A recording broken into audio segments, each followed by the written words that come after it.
I'm Jason Rzucidlo here at the 2016 Maker Faire Detroit at the Henry Ford Museum. Let's go on a tour. You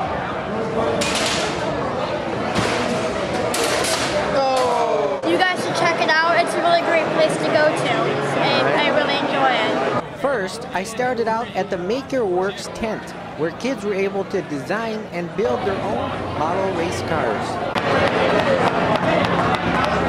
Then they had the opportunity to compete against their friends on the track. The goal was to beat the record time of 4 seconds, and some of the kids came pretty close. It's been fun. It's very loud. Right now, the kids are learning traditional leatherwork. That is, how to use traditional tools of the trade to make their own leather bracelets. So as you hear them pounding, what they're really learning is how to bring something two-dimensional into 3 dimensions. So it's like a low-tech science project, but it's also a skill to share, which is really, really important. And they get to take it home today, no charge. Absolutely. We don't ever charge anything. Later, I met the team from Pish Posh TV, who were creating Pokemon characters using a 3D printer. So that's just a little Pikachu guy. We printed out over 400 of these medals over the past 5 days, and they're all gone. So we have another batch printing right now. Those are going to be blue, it looks like. Yep, they're going to be Team Mystic, which is my team, but we've been printing them out for everybody.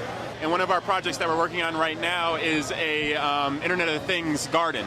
So we're working on this project that will send you a text message, let you know if the garden is too dry, if it's been out in the sun too long, if it's too hot, just using an Arduino and a few other components. This is called the Part Daddy. It's a 17-foot tall, giant 3D printer.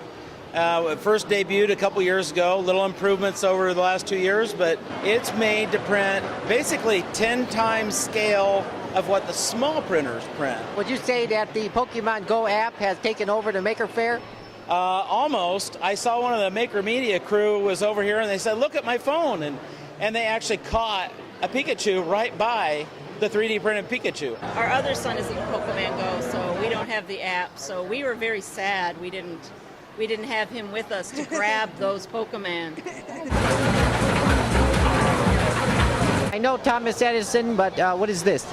This is Edison. It's a fully Lego compatible programmable robot. Right out of the box, you get this nice little orange guy, and you can put your Lego contraptions on top, control them with a remote control, any TV remote control.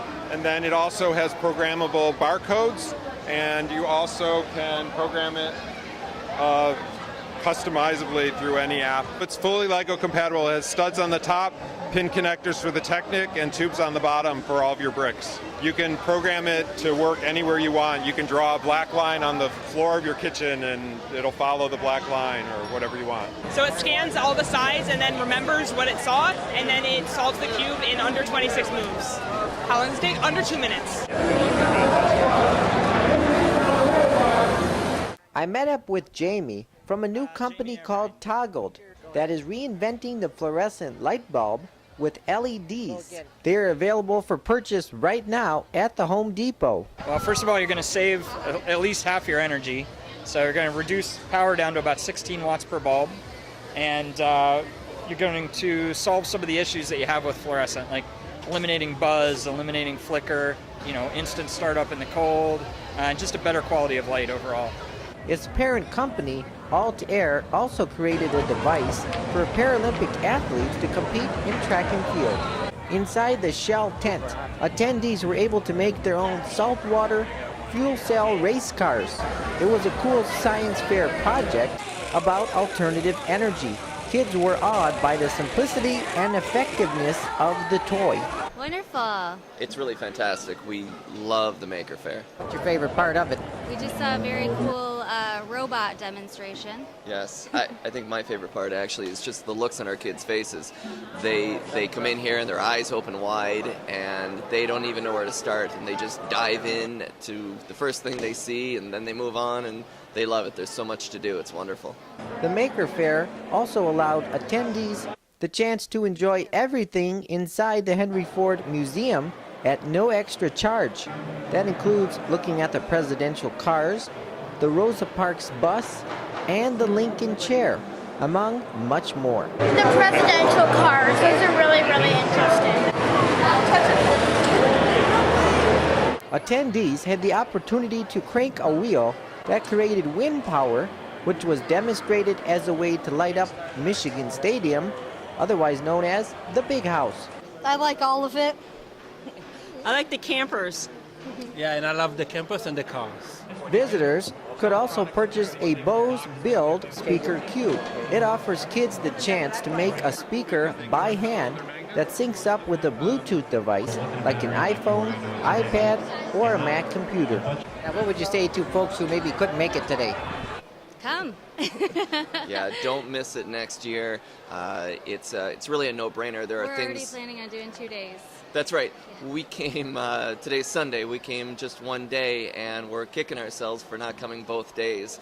There's so much to do. It's really a 2-day activity. Finally, I visited the TerraCycle booth, where kids could make paper airplanes out of used toothpaste tubes. Just clean them out and fold them into the shape of a plane. It's easy as 1, 2, 3.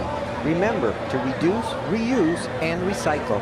You can have your school sign up, send in toothpaste tube waste and toothbrush handles, and then we can donate money to your favorite charity for every unit of waste that you collect.